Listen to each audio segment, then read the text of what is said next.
Please Rob Me. Scary. But first, we get to the latest on Wednesday's deadly killer whale attack at SeaWorld in Florida. CBS News correspondent Mark Strassman is at the park in Orlando this morning. Good morning, Mark. The early show continues now from the General Motors building in New York City. In this morning's Health Watch, some surprising news about strokes, the third leading cause of death in this country.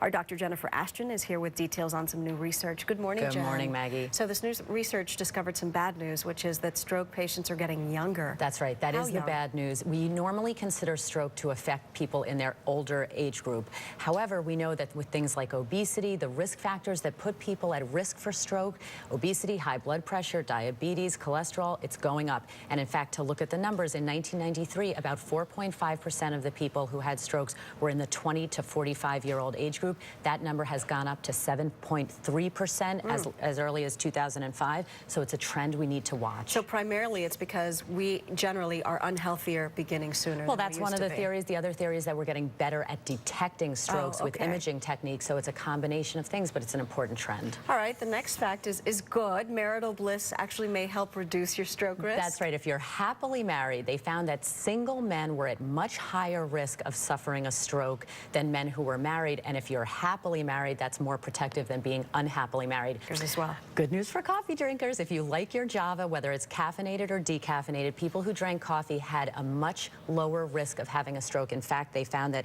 29% that are proven to reduce your stroke risk? Well, again, the things that are good for your heart are also good for your brain. Exercise, good diet, maintaining good control of cholesterol, blood pressure. You want to be healthy for your heart and your brain. All right, Dr. Jennifer Ashton, as always, thank you so much. We'll be right back. You're watching The Early Show on CBS.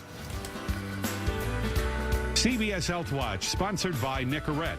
Quitting sucks. Nicorette makes it suck less, doubling your chances of success.